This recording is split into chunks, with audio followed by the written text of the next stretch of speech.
किसी गांव में एक निसंतान सेठ सेठानी रहते थे। दोनों भगवान के भक्त थे। भगवान की पूजा तो करते ही थे, प्रतिदिन पीपल के पेड़ पर जल चढ़ाने भी जाते थे।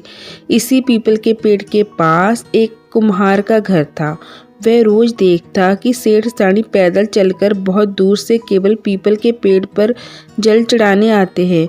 उसने सोचा कि इन दोनों के पास किस चीज़ की कमी होगी, फिर जे जहाँ तक क्यों आते हैं। एक दिन उसने सेठ सेठानी का रास्ता रोककर पूछ ही लिया, सरकार, आप पीपल के पेड़ पर जल क्यों चढ़ाते हैं? बड़ा कष्ट होता होगा आपको पैदल चलकर आने में।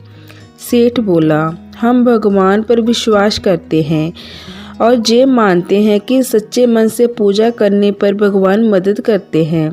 हमारे कोई संतान नहीं है, उसी की कामना से भगवान की शरण में आते हैं। जे कहते कहते सेठ सेठानी की आंखें भर आई। कुम्हार सारी बात जानकर बहुत दुखी हुआ।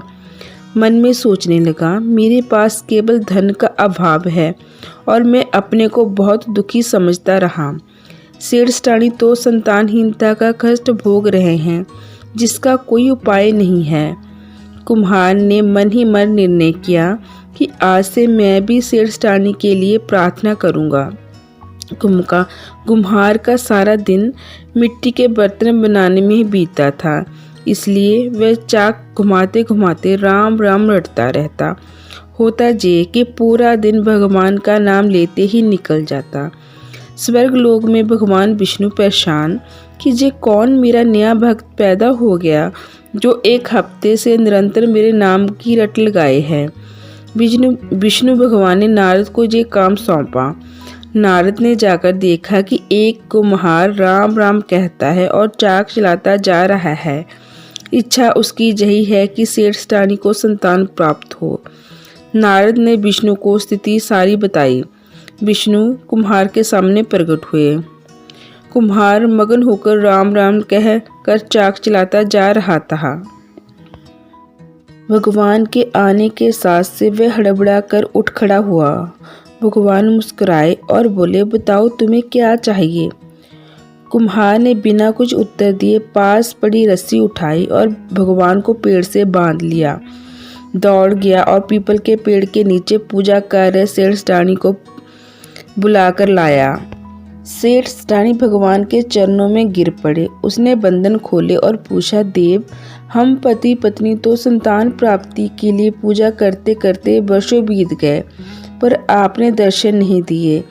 इस कुम्हार को 7 दिन में आपने दर्शन हो गए, ऐसा क्यों? विष्णु मुस्कुराए और कहने लगे, तुम्हारी भक्ति में स्वार्थ था। अपनी इच्छा पूर्ति के लिए तुम दोनों कष्ट उठाते रहे। किसी दूसरी की मदद की बात तुम्हारे मन में नहीं आई। भक्ति से मैं प्रसन्न नहीं होता। निस्वार्थ भक्ति से मेरा मन खिल उठता है और भक्त के लिए दौड़ा चला आता हूँ। कुम्हार की भक्ति तुम्हारी संतान प्राप्ति के लिए थी। कुम्हार का इसमें अपना कोई स्वार्थ नहीं था। तुम्हारे दुख को दूर करने की धुन में वे अपना दुख सुख सब भूल गया। मुझे देखकर भी अपने लिए कुछ ना मांगा और तुमको बुलाने दौड़ गया। ऐसे भक्त से भला कौन प्रसन्न नहीं होगा।